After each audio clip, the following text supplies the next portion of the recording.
Welcome to प्रहार classes guys. मेरा नाम है चंदन त्रिपाठी और आज की वीडियो में हम लोग डिस्कस करने वाले हैं नवंबर 12 यानी 12 नवंबर के इंपॉर्टेंट करंट अफेयर्स बूस्टर की वीडियो। इसमें हमारा पहला सीरीज होता है डेज एंड इवेंट्स का। चलिए फटाफट डिस्कशन शुरू कर लेते हैं। डेज एंड इवेंट्स में राष्ट्रीय शिक्षा दिवस मनाया गया है 11 नवंबर को। क्यों मनाया गया है? क्योंकि ये पहले शिक्षा मंत्री जो भारत के थे 1947 से 1958 तक मौलाना अबुल कलाम आज़ाद की जयंती के रूप में इसको चिन्हित किया गया था। 2008 से ये मनाया जा रहा है। भारत सरकार ने 2008 से इसकी घोषणा की थी। इसके साथ ही दूसरा जो हमारा न्यूज होता है वो होता है नेशनल और डिफेंस से। तो भारतीय सेना ने बहादुर महिलाओं के लिए सिंगल विंडो सुविधा वीएसके शुरू किया है। वीएसके कौन सा? वीएसके का फुल फॉर्म क्या है? वीरांगना सेवा केंद्र। ये वीर नारियों यानी सैनिकों की पत्नियों के कल्याण और उनके शिकायत निवारण के लिए एकल खिड़की शुरू की गई है। इसका जो आदर्श वाक्य है वो है taking care of our own no matter what. इसका जो है वो आदर्श वाक्य है। इसके साथ ही ये जानने वाली बात है यह सुविधा जो है इंडियन आर्मी वेटरनर्स पोर्टल पर उपलब्ध होगी और साथ ही लाभार्थियों के साथ अंतर्निहित संबंध बनाए रखने के लिए वीर महिलाओं को बीएसके कार्यकर्ता के रूप में भी नियुक्त किया जाएगा। ये भी याद रखने वाली बात है। इसके बाद भूपेंद्र यादव जी आपके स्क्रीन पर शो हो रहे हैं। इनसे न्यूज़ है भूपेंद्र यादव ने ESIC मातृत्व लाभ के लिए ऑनलाइन पोर्टल लॉन्च किया है। ESIC कहाँ पर लॉन्च किया है? नई दिल्ली में लॉन्च किया है। इसमें जो बीमाकृत महिलाएं हैं उनके लिए ESIC मातृत्व लाभ योजना एक ऑनलाइन पोर्टल की शुरुआत की गई है। ESIC क्या है? यह एक पोर्टल जो है वो समाज सुधारक और भारतीय मजदूर संघ यानी BMC के संस्थापक दत्तोपंत ठेंगड़ी की 120वीं जयंती पर शुरू किया गया है। BMC जो है RSS की श्रमिकों की जो शाखा है उसका नाम है BMS। ये भी जानने वाली बात है। इसकी स्थापना जो है 1955 में की गई थी, ये याद रखिएगा। इसके बाद जो दूसरी न्यूज़ है नेशनल अफेयर से, उसमें जीवन विज्ञान डेटा के लिए भारत का पहला राष्ट्रीय भंडार प्रकाशित किया गया। कहाँ पर किया गया? हरियाणा के फरीदाबाद में किया गया है। किसने किया है? केंद्रीय मंत्री डॉक्टर जितेंद्र सिंह जी ने किया हुआ है। इसमें क्या होगा? इसका जो जीवन विज्ञान डेटा का जो नाम है वो है भारतीय जैविक डेटा केंद्र ये लॉन्च किया गया है। इसमें क्या क्या चीज़ें होंगी? इसके जो डेटा भंडारण की क्षमता है वो 4 पेटाबाइट की है और इसमें ब्रह्मा हाई परफॉर्मेंस कंप्यूटिंग सुविधा भी उपलब्ध होगी। साथ ही इसमें जो वित्त पोषित अनुसंधान है, ये वित्त इसका कौन पोषित करेगा? सार्वजनिक रूप से वित्त पोषित है यानी मिनिस्ट्री और गवर्नमेंट इसके लिए वित्त का जो है वो प्रबंध करेंगे। इसके बाद डिफेंस सेक्टर से है। भारतीय सेना ने किया है वॉलोंग मेले का आयोजन। वॉलोंग मेले का आयोजन कहाँ पर किया है? ये अरुणाचल प्रदेश में किया है। इसका क्या था? वालोंग का युद्ध हुआ था 1962 के दौरान, जब चीन अपने अरुणाचल प्रदेश पर हमला कर दिया था। 1962 के दौरान अरुणाचल प्रदेश पर हमला हुआ था। उसमें वालोंग क्षेत्र जो था उसको छोड़ के बाकी सबको जो है वो भारतीय सेना बचा ले गया था। उसी के सिल्वर जुबली यानी डायमंड जुबली यानी 60 साल के बाद ये कार्यक्रम आयोजित किया जा रहा है। इसके बाद अगली जो न्यूज़ है वो आधार से रिलेटेड है। सरकार ने किया आधार नियमों में संशोधन। मेनली जो संशोधन ये है कि आधार जब आपका बन जाएगा उसके 10 वर्ष पूरे होने पर आपको फिर से आधार वेरिफिकेशन कराना पड़ेगा अपने डॉक्यूमेंट्स के साथ। इसके बाद अगली जो हमारी न्यूज़ है वो भारत सरकार ने 576 भाषाओं का मातृभाषा सर्वेक्षण पूरा किया है। 576 भाषाओं में भाषा भी है और बोलियां भी हैं। कौन कराया है ये सर्वेक्षण? गृह मंत्रालय के द्वारा कराया गया है और इसका जो डेटा संरक्षित किया गया है वो नेशनल इन्फॉर्मेटिक्स सेंटर यानी राष्ट्रीय सूचना विज्ञान केंद्र के द्वारा किया गया है। छठी पंचवर्षीय योजना के बाद भाषाई सर्वेक्षण भारत में शुरू हुआ था, ये जानने वाली बात है। छठी पंचवर्षीय योजना कब शुरू हुई थी आप लोग कमेंट सेक्शन में हमको बताएंगे। इसके बाद अगला जो न्यूज़ है वो कृषिफाई और ई-नैम से संबंधित है। कृषिफाई ने ई-नैम के ऑफ प्लेटफॉर्म्स पोर्टल के साथ एकीकृत किया है। कृषिफाई क्या है? जैसे हम लोगों के लिए फेसबुक है, सोशल मीडिया है, उसी तरीके से कृषिफाई जो है वो भारतीय किसानों के लिए सोशल नेटवर्किंग प्लेटफॉर्म है, ये जानने वाली बात है। और इसको ऑफ प्लेटफॉर्म पोर्टल के साथ जो है ई-नैम के एकीकृत किया गया है। ये 14 करोड़ किसानों को लगभग फ़ायदा पहुंचाने वाला है। ई-नैम भारत में कृषि उत्पादों के लिए एक ऑनलाइन प्लेटफॉर्म है।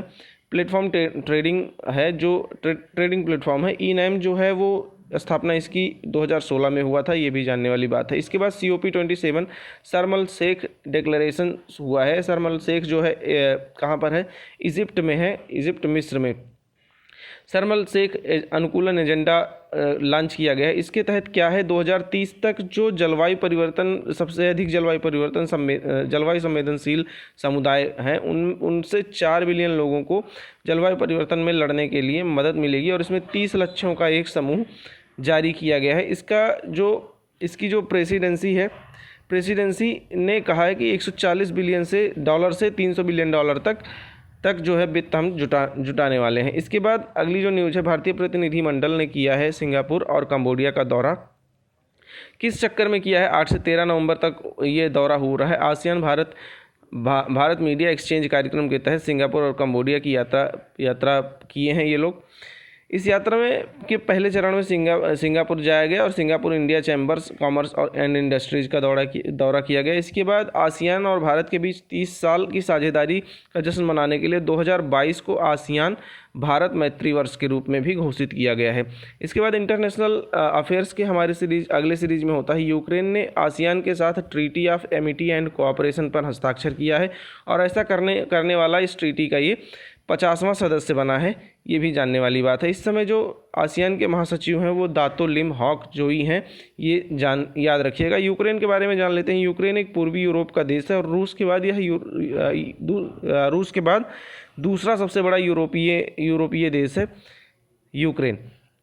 इसके साथ ही यूक्रेन के जो प्रधानमंत्री हैं वो व्लादिमीर जेलेंस्की हैं। यूक्रेन की राजधानी कीव है। यूक्रेन की मुद्रा यूक्रेनियन रिविन्या है और प्रधानमंत्री यहाँ के डेनिस श्यामल हैं।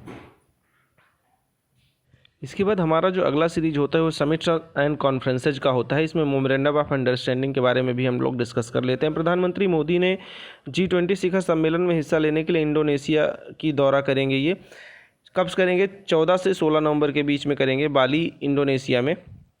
इसके साथ ही यह जानना जरूरी है कि ये किस थीम पर बात होने वाली है। Recover together recover stronger theme पर बात होने वाली है। इसके साथ शिखर सम्मेलन का समापन सत्र इंडोनेशिया के राष्ट्रपति जोको विडोडो G20 की अध्यक्षता जो देंगे वो नरेंद्र मोदी को देंगे। एक चीज़ हम लोग और डिस्कस किए थे, R20 G20 का ही एक पार्ट है रिलीजियस 20, जो धर्म से रिलेटेड समिट्स होंगी और धर्म का सही उपयोग हो, ये इसके लिए R20 का भी समिट 2023 में भारत में होने वाला है। G20 की स्थापना 1999 में हुई थी। इसके बाद समिट्स एंड कॉन्फ्रेंसेज की अगली सीरीज में उपराष्ट्रपति आसियान भारत स्मारक शिखर सम्मेलन में भाग लेंगे। जगदीप धनखड़ जी हैं, ये आपके स्क्रीन पर शो हो रहे होंगे। कहाँ पर जाएंगे, कंबोडिया में जाएंगे। 17वें पूर्वी एशिया शिखर सम्मेलन में भाग लेंगे, ये जानने वाली बात है। 11 से 13 नवंबर के बीच ये दौरा होने वाला है। इस समय क्या है, कंबोडिया आसियान के वर्तमान अध्यक्ष के रूप में शिखर सम्मेलन की मेज़बानी कर रहा है और उपराष्ट्रपति धनखड़ जी की यह पहली विदेश यात्रा है, ये याद रखिएगा। 2022 में भारत और आसियान का जो है वो 30वीं वर्षगांठ का प्रतीक के तौर पर मनाया जा रहा है और आसियान भारत मैत्री वर्ष के रूप में भी मनाया जा रहा है 2022। समिट्स और कॉन्फ्रेंसेज की अगली सीरीज में भारत ने बिम्स्टेक की दूसरी कृषि मंत्री स्तरीय बैठक की मेज़बानी की है कब की 10 नवंबर 2022 को नई दिल्ली में की है, ये याद रखिएगा। इसके साथ ही याद रखिए कृषि मंत्री नरेंद्र तोमर जी ने इसकी अध्यक्षता की है। और कौन कौन इसके मेंबर हैं, बिम्स्टेक का जो हेडक्वार्टर है वो मुख्यालय ढाका में है। इसके मेंबर भूटान, नेपाल, बांग्लादेश, म्यांमार, श्रीलंका और थाईलैंड है, ये याद रखने वाली बात है। इसका जो स्थापना हुई थी 1997 में हुई थी। अध्यक्षता अभी किसके पास है, श्रीलंका के पास है 2018 से बिम्स्टेक की। इसकी जो महासचिव हैं वो तेंजिन लेकफेल हैं। इसके बाद बैंकिंग अफेयर्स से अगली न्यूज़ आ रही है। कोटक महिंद्रा बैंक ने MSME के लिए मर्चेंट वन अकाउंट लॉन्च किया है। इससे क्या होगा, MSME के ग्रोथ में मदद मिलेगी, उनको ऋण मिलने के चांसेस बढ़ जाएंगे। कब किया है, 9 नवंबर 2022 को किया है। इसके बाद अगली जो हमारा न्यूज़ होता है वो अपॉइंटमेंट्स की सीरीज़ से। अपॉइंटमेंट सीरीज़ में नवी टेक्नोलॉजी ने बनाया है MS धोनी को ब्रांड एम्बेसडर। नवी टेक्नोलॉजी क्या है, नवी टेक्नोलॉजी जो है फर्म, व्यक्तिगत ऋण, इन सबको प्रदान करने वाला सामान्य बीमा जैसे वित्तीय उत्पाद बेचती है। और क्रोल सेलिब्रिटी की ब्रांड वैल्यूएशन रिपोर्ट के अनुसार जो भी खेल हस्तियां हैं, खेल हस्तियों में धोनी 2022 की शीर्ष 5 हस्तियों में शामिल है और उनकी जो ब्रांड वैल्यू है वो 61.2 मिलियन डॉलर है। अपॉइंटमेंट्स की अगली सीरीज में हम लोग देख लेते हैं। US हाउस ऑफ रिप्रेजेंटेटिव के लिए चुने गए हैं 5 भारतीय अमेरिकी सांसद। इनके नाम फटाफट देख लेते हैं और कौन सी पार्टी से ये लोग बिलोंग करते हैं। तो डेमोक्रेटिक पार्टी से ये लोग बिलोंग करते हैं। बिलोंग करते हैं। इनके नाम जो हैं वो श्री थानेदार करके हैं, एक मिशिगन से जो लड़े हैं, और इसी के साथ अन्य नाम 4 और हैं। अगला जो हमारा सीरीज होता है अवार्ड्स एंड ऑनर्स का होता है, इसमें NFDF यानी नेशनल फिशरीज डेवलपमेंट बोर्ड को मिला है इंडिया एग्री बिजनेस अवार्ड 2022। किसने दिया है? राज्य मंत्री संजीव बालियान ने दिया है, 10 नवंबर 2022 को दिया है इंडिया एग्री बिजनेस अवार्ड्स 2022। इसके साथ ही यह जानने वाली बात है कि इसका जो आयोजन हुआ है वो Indian chambers of food and agriculture के द्वारा किया गया है। राष्ट्रीय मत्स्य विकास बोर्ड यानी नेशनल फिशरीज डेवलपमेंट बोर्ड के बारे में कुछ चीज़ें देख लेते हैं। इसकी स्थापना 2006 में हुई थी। मछली उत्पादन के लिए अपने को बढ़ाना है, और इस मत्स्य पालन मंत्रालय के प्रशासनिक नियंत्रण में काम करता है। भारत विश्व का तीसरा सबसे बड़ा मछली उत्पादक देश है, जो वैश्विक उत्पादन का 7.96% हिस्सा उत्पादित करता है। NFDB के मुख्य कार्यकारी अध्यक्ष हैं डॉक्टर C सुवर्णा, और इसका मुख्यालय जो है हैदराबाद में है। अगला हमारा सीरीज होता है स्पोर्ट्स का। स्पोर्ट्स में सुमित और गोविंद ने जीता है 2022 ASBC चैंपियनशिप में कांस्य पदक। ASBC चैंपियनशिप क्या है? एशियाई एथलीट बॉक्सिंग चैंपियनशिप में इन्होंने कांस्य पदक जीता हुआ है। कौन से? गोविंदा 48 किलोग्राम में कजाकिस्तान के संजर तासकेनबे के खिलाफ जीता है, इनसे मतलब हार के। सुमित जो है 75 किलोग्राम में उज्बेकिस्तान के जो अभी मौजूदा एशियाई चैंपियन हैं जाफरेब सैदजाम सीद के खिलाफ ये कड़ा मुकाबला किया है। इसके बाद अगला हमारा सीरीज होता है स्टेट स्पेसिफिक न्यूज़ का। इसमें कर्नाटक, तमिलनाडु, आंध्र प्रदेश और तेलंगाना के दौरे पर जाएंगे PM मोदी। यहाँ पर विभिन्न जो है वो प्रोग्राम्स का ये उद्घाटन करने वाले हैं। इसमें जैसे वंदे भारत एक्सप्रेस है, भारत काशी गौरव ट्रेन है। इसके बाद प्रधानमंत्री केम्पेगौड़ा अंतर्राष्ट्रीय हवाई अड्डे के टर्मिनल 2 का भी उद्घाटन करेंगे, और नाद प्रभु केम्पेगौड़ा जो 108 फीट की कांस्य प्रतिमा का भी अनावरण करने वाले हैं। इसके बाद हिमाचल प्रदेश से न्यूज़ है। टसीगंग बना है हिमाचल प्रदेश में दुनिया का सबसे ऊंचा मतदान केंद्र। कौन सा? टसीगंग जो है ये बना है, कहाँ पर है? हिमाचल प्रदेश में, जिसकी ऊंचाई 15,256 फीट की ऊंचाई पर स्थित है। 12 नवंबर 2022 को टसीगंज में विधानसभा की पहली चुनाव होने वाली है। 2019 में टसीगंज की स्थापना की गई थी। इससे पहले कौन था ये याद रखने वाली बात है। हिक्किम इससे पहले था सबसे ऊंचा मतदान केंद्र, लेकिन अभी नहीं है। यह लाहौल स्पीति हिमाचल प्रदेश में स्थित है। कौन लाहौल स्पीति में स्थित है? टसीगंग। इसके बाद उत्तराखंड से न्यूज़ है। INCA की 42वीं अंतर्राष्ट्रीय कांग्रेस जो है देहरादून में हुआ है। INCA का फुल फॉर्म क्या है? इंडियन नेशनल कार्टोग्राफिक एसोसिएशन का 42वां जो है वो उद्घाटन वहाँ पर हुआ है। किसने किया है आयोजन इसका? नेशनल हाइड्रोग्राफिक ऑफिस देहरादून द्वारा इसका आयोजन किया गया है। भारत सरकार के मुख्य जल विज्ञानी वाइस एडमिरल अधीर अरोड़ा INCA के वर्तमान अध्यक्ष हैं। INCA की स्थापना जो हुई थी 1989 में हुई थी, 1979 में हुई थी। अगला जो न्यूज़ हमारा है केरल से है। केरल के कोची में 10 से 12 नवंबर तक अंतर्राष्ट्रीय टेलीमेडिसिन सम्मेलन आयोजित किया जाएगा। 10 से 12 नवंबर तक ये जानने वाली बात है।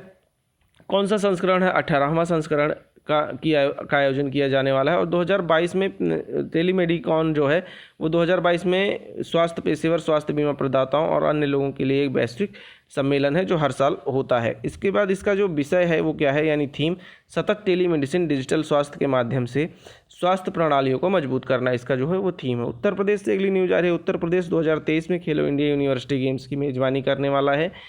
2023 में कहाँ पर होगा? ये लखनऊ मेनली होगा, लखनऊ के आसपास में होगा। इसमें 6000 एथलीट्स भाग लेने वाले हैं। खेलों का उद्घाटन 2022 में उड़ीसा से शुरू किया गया था, और जबकि कर्नाटक जो है इसके दूसरे संस्करण की मेज़बानी किया था। तो सबसे पहले उड़ीसा, उसके बाद कर्नाटक। इसके बाद मैप से न्यूज़ की सीरीज़ में है बेरिंग स्ट्रेट साइबेरिया और अलास्का यानी रसिया और यूएसए को अलग करता है। इसके बाद आर्कटिक महासागर और प्रशांत महासागर को ये जोड़ता है बेरिंग स्ट्रेट। इसके बाद अगला हमारा न्यूज़ है इटली के ही एक जलडमरू मध्य मेसीना जलडमरू मध्य के मध्य से। इसमें जो सिसिली हैं और कैलिब्रिया हैं, सिसिली ये वाला और कैलिब्रिया ये वाला, इसके बीच में जो मेसीना जलडमरू मध्य है उसको आप लोग याद रखिएगा। न्यूज़ में था इस वजह से हमने सोचा डिस्कस कर लें। साथ ही इटली के बारे में याद रखिएगा। इटली का अगर आप लोग शेप देख पा रहे होंगे तो इटली का शेप ये बूट शेप्ड है, यानी जूते का शेप्ड में है। तो दोस्तों इस वीडियो में इतना ही है। होप आपको वीडियो बहुत छोटी और इन्फॉर्मेटिव लगी हो, अगर ऐसा है तो वीडियो को लाइक कीजिए, चैनल को सब्सक्राइब कीजिए और अपने दोस्तों के साथ शेयर करना ना भूलें। Thank you very much.